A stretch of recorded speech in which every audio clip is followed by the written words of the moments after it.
of Mighty Math.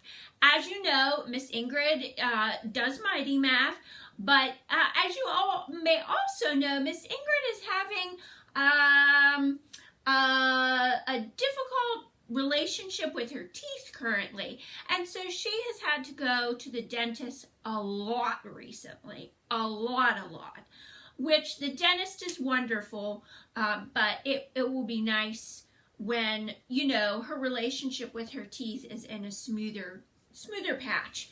So I am here for a little bit of Mighty Math. Math is awesome. It's great and it's wonderful, and it serves so many amazing purposes in life. Math's not my thing. Just like cotton candy, not my thing. I'd prefer a chocolate chip cookie. So instead of learning about skip counting and number trays, we are going to share some stories. I have 2 stories that involve math, and I enjoy them, and I hope you enjoy them too, my friends. Our first story is Amousy Mess by Laura Driscoll. It's of the Mouse Math series. I do think these are really nice little math stories. So if you're interested, request them or come check some out. Amousy Mess. Albert skipped as his big sister Wanda led the way to the People House playroom. Their friend Leo was coming with them. "I can't believe my mom said we can go," Albert said. The playroom was a long way from home, so it was usually off limits, but lately things had been different. The people had been away for days. They had packed suitcases and even the cat. Then they had put everything in the car and driven away. Where do you think they went? The beach, maybe? Grandma's? I don't know. "We don't know when the people will be home," Wanda warned, "so we have to be ready to leave quickly, and we must put everything back, or they'll know we've been here." Albert gulped. What would happen if the people found out they had been in the playroom? Would you want to find out mice were in your playroom? But soon they were there, and Albert forgot about worrying. There were too many things to play with. Leo tried out the marbles first. Wanda zipped right over to the blocks. Albert darted from one bin to the next. "Wow!" he cried, "bouncing balls!" "Whee!" he shouted, sliding down a train track.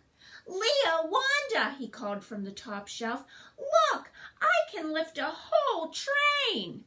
Look at him lifting up that train. "Wow," Leo replied. "Be careful, Albert," Wanda called. "Don't stand so far out." It was too late. "Whoa!" Albert cried as the bin toppled. He grabbed onto a shelf, but the bin kept falling, knocking over other bins as it went. Bong, bong, bong, bong, bong, bong. Wanda and Leo dove for cover. Together, the 3 mice stared at the mess. "Oh," Leo said. "Oh no," Albert panicked. They had to get everything put away or the people would know that they had been there. But how are they going to get all this stuff put away? It's quite a mess. "I'll get more mice to help," Wanda said. "You start sorting these things so we can put them back in the right bins. Just make piles of toys that are similar or the same in some way." With that, Wanda scurried off. Said Albert. "Which toys are similar?" He looked at a blue marble and a blue block. "These are the same color, blue. I'll make a pile." He added a blue train car. Leo picked up a yellow marble and a red ball. "These have a round, rolly shape," he said. "I'll start a pile of round, rolly things." Albert and Leo zipped around making piles. Small things, big things, red things. Albert picked up a blue ball and headed for the blue pile. Then he stopped. Should it go in the round, rolly pile instead? Or maybe the big pile? How's he going to sort that? Soon Wanda returned with a bunch of mouse friends. "You two have been busy," she said, looking around at the piles. Wanda pointed to the picture label on each bin. There we have shapes, marbles, trains, balls. Wanda pointed to the picture label on each bin. "But we only need 4 piles. 1 for marbles, 1 for blocks, 1 for balls, and 1 for trains. 4. Can you show me 4? Hey, good job!" Albert and Leo stared at each other. They had to sort everything all over again. "You can sort in lots of different ways," said Wanda. "And you did. You sorted some things by color, some by shape, and some by size." What size is that? Small, big. "But we need to sort everything by the kind of toy it is," Wanda said. "These are both marbles, so they go in the marble jar." Wanda explained that all the trains went in the train bin, all the blocks went into the block bin, and all the bouncy balls went into the bouncy ball bin. Luckily, Albert and Leo had lots and lots of help now. That's really cool their mouse friends helped out. Before long, there was just 1 marble left on the floor. "I've got it!" Albert exclaimed. He tucked it under his shirt, then climbed up to put it away all by himself. What's happened to Albert? But standing on the marble jar, Albert had trouble getting the marble out from under his shirt. He tugged and pulled and, "Whoa!" Albert cried as he fell in. At that moment, the mice heard the front door open and voices. "Oh no!" Wanda said. "The people are back." Mice ran for the mouse hole, all except Leo and Wanda, who raced to help Albert. "Hurry, Albert," said Wanda. "Grab my paw." Albert stretched, but he couldn't quite reach. The marbles under him kept on moving. Just then, a large furry face appeared in the doorway. The cat. "Leo!" Wanda yelled. "Quick, tip the jar!" They hung off the rim. The jar tipped, and Albert poured out all along with the marbles. The mice raced toward the hole as marbles rolled across the floor. The cat sprang and hit the marbles. He slipped and slid while Albert, Wanda, and Leo dove for the mouse hole. There they go.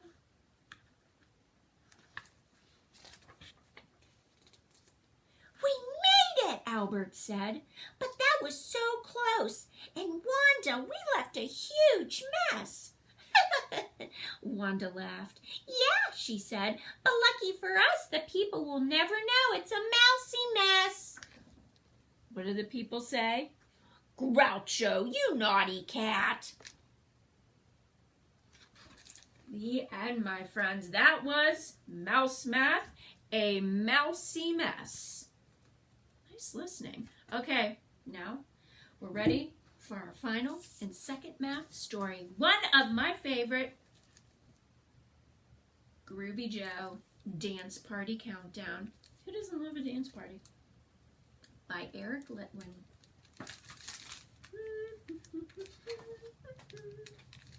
Groovy Joe, Dance Party Countdown.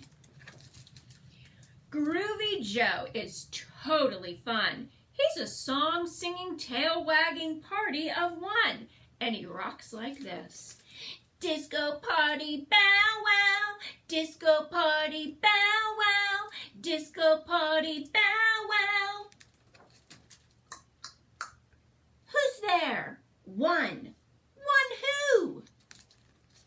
1 more dog is going to disco with you.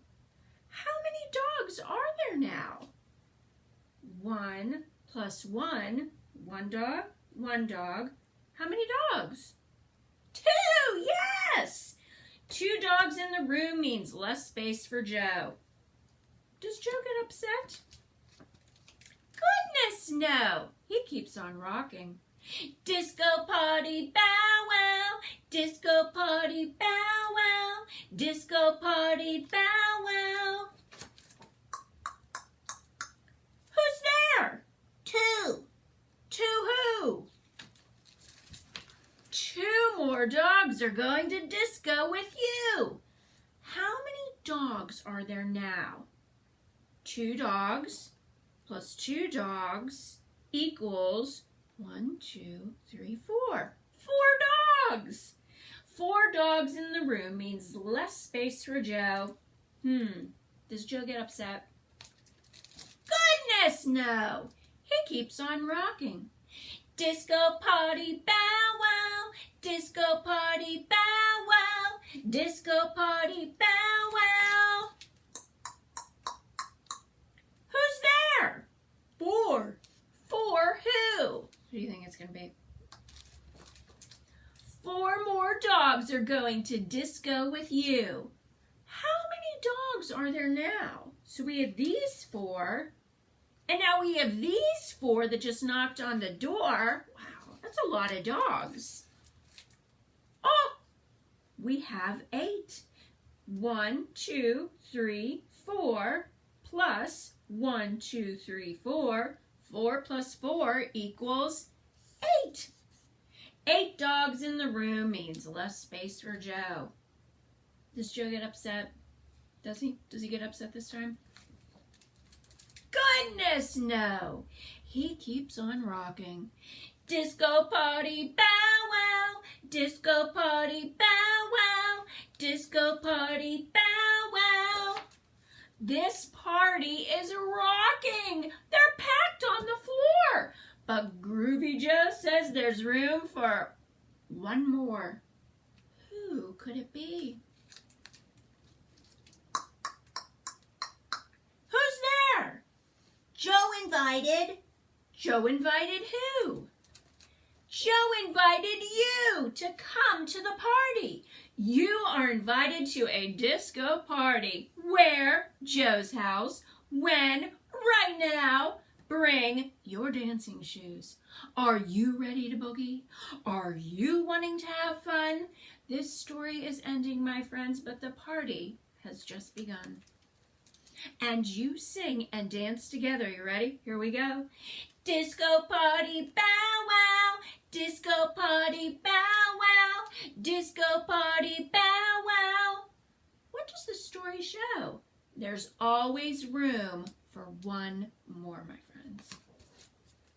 The end. My friends, give yourselves a little round of applause. You are all awesome listeners, and thanks so much for hanging out with me while I read some mighty mathematical stories, and we'll see you all next time. Have a peaceful day, and if you're around, you may be outside today. It's very beautiful, or not. We'll have some science at 12:15. Welcome to Science. My name's Miss Rebecca with the Shaler North Hills Library, and this is Science. Now, you may be thinking, Miss Rebecca, I have seen science before, and this science looks a little bit different. And you would be right. It does look different. Well, Miss Ingrid and I are actually winding down science, for the foreseeable future. Next week will be our last science episode for the foreseeable future. Science has been around an awfully long time. The show Science, almost a year now. So we just thought it may be in our interest and the viewers' interest to take a tiny break from science, and we'll have a new show debuting in 3 Tuesdays called Around the World with Miss Rebecca. So we'll still be here, just not in a scientific capacity, you see. So rather than go out with a bang, I thought today perhaps we will go out nice and smooth, and we will learn about some science folks that you may not know about. I didn't know about them until I read about them, so I'm thinking maybe you don't know about them either. But maybe you do. Maybe you know a lot about scientists, which is awesome. I just don't. or these gals specifically. So, our first person we are going to meet, her name is Evelyn.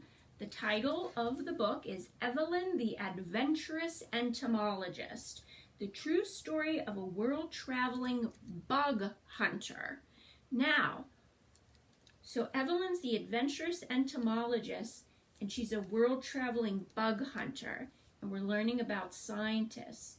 So what do you think an entomologist does? The science of bugs. This book is by Christine Evans, and it is illustrated by Yasmin Imimura. Look at all those cool bugs. Here we go, friends. We're meeting somebody new. This is an exciting day. And it's 50 degrees out, so that's exciting too. Evelyn the Adventurous Entomologist, the true story of a world-traveling bug hunter. There's Evelyn. Just adjusting. Back in 1881, when Evelyn Cheeseman was born, most people thought girls should be quiet, clean, and covered with lace. And little Victorian girls definitely weren't supposed to go on a bug hunt. So this was back in 1881. That's over 100 years ago. Wow. She explored forests and splashed in ponds with her brothers and sister. She crawled in mud and stuffed her pockets with bugs. Jars of glowworms sparkled while she dreamed about the world beyond her small English home. Many years later, Evelyn applied to veterinary college. She longed to help sick animals. However, it was the early 1900s, so still over 100 years ago. Women couldn't vote, they rarely went to college, and they certainly weren't allowed to be vets. Can you imagine? So, she did the next best thing and trained as a canine nurse, hoping the veterinary college would open to women after a few years. Evelyn cared for sick greyhounds, bulldogs, and terriers. She fed the dogs, took their temperatures, and gave them medicine, but in her heart she still wanted to be a vet. One day, Evelyn's friend Grace wrote that her cousin, Professor Lefroy, was desperate for someone to run London Zoo's insect house. A woman had never been in charge of the insect house before, but Evelyn went anyway. A single beetle and a giant tank was all but the rest of the insect house echoed. It had been neglected while zookeepers, along with millions of other men, served in the First World War. Evelyn agreed, though, to give the job a try. See the lonely little beetle? She scooped insects from London's ponds and streams. She asked local children to find caterpillars, beetles, and snails to star in her exhibits. She studied entomology, exploring insect books for wonders to share. Ooh, look at the place now. After a few weeks of bug hunting, the tanks were full, and so was Evelyn's heart. In the insect house, Evelyn spun stories for curious visitors. She showed them tiny ants carrying pine needles to build their homes, a water snail crawling up glass with its muscular foot, and butterflies sipping nectar. Crowds swarmed the insect house to watch Evelyn's bugs creep and slide and scurry.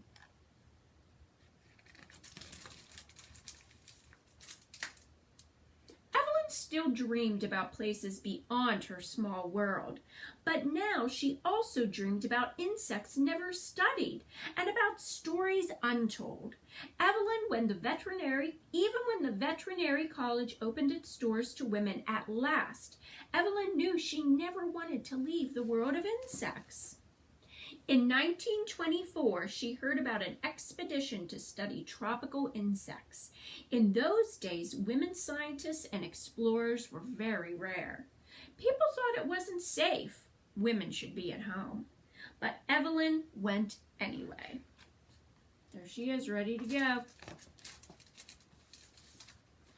After traveling on a rolling ocean for over 5,000 miles, Evelyn explored the Pacific Islands from sunrise to sunset. She chased centipedes, caught butterflies, and stalked giant land snails. On the island of Gorgona, Evelyn stumbled into a sticky curtain of spider webs. As the spiders watched, she bit and pulled and kicked the threads, but there was no escape. Then Evelyn remembered the metal nail file in her pocket. She hacked each sticky strand one by one and emerged from her cocoon. The spiders are some smart creatures. On the island of Nukahiva, Evelyn wanted to scale a steep cliff that she was sure would reveal some interesting insects. The villagers told Evelyn that only one man had ever climbed it, ever. They told her not to go, but Evelyn went anyway. Now, friends, do you think Evelyn should have paid attention to what the folks who were used to that land said? I think so. After hours of climbing, Evelyn was rewarded with buzzing bees and wasps, beetles, and grasshoppers. However, she soon realized she'd made a terrible mistake. She'd forgotten the fresh limes she planned to squeeze and drink. As Evelyn hunted for a stream, she slipped. She grasped at plants as she kept tumbling down. I think the folks knew what they were talking about. Until she clung to a bush and stopped. All alone, Evelyn had to save herself. She inched slowly up the cliff like a caterpillar. She learned from what she studied. Evelyn had survived another adventure, and her backpack full of insects had survived too. Evelyn kept traveling and studying insects. In 1925, she sailed to Tahiti, where she discovered a new species of grasshopper. In 1934, she explored New Guinea and found a new species of beetle. In 1938, she found a new blue orchid on the top of an extinct volcano in Wagyo. There's the orchid, grasshopper, beetle. And in 1955, the Queen of England awarded Evelyn an OBE, Officer of the Most Excellent Order of the British Empire, for her services to science. Evelyn never stopped working, even after her hair turned white and her body ached. For nearly 30 years, this adventurous entomologist climbed mountains, explored jungles, and collected insects. Then she spun her stories into books inspiring others to be like Evelyn and go anyway. The end, my friends. It's pretty cool to meet somebody studying insects. I don't think I would want to do that. I think it would be neat to visit them at like the insect portion of the zoo, but I myself don't think I'd want to go exploring for the insects. Would you want to? Would you want to explore for insects? I do like seeing creatures in the yard, even neat insects. My friends, we are going to meet our next and final scientist of the day during this episode of Science. Zeha Hadid, written by Isabel Sanchez Vergara.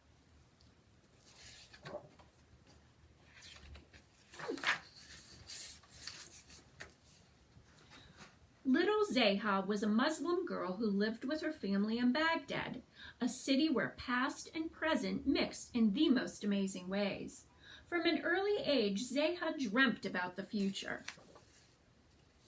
Zeha had her own taste and liked doing things her own way. When she was 7, she started designing clothes, and soon she was working on bedroom furniture. Zeha attended a prestigious Catholic school where children of all religions were welcome. Her favorite classes were math and art.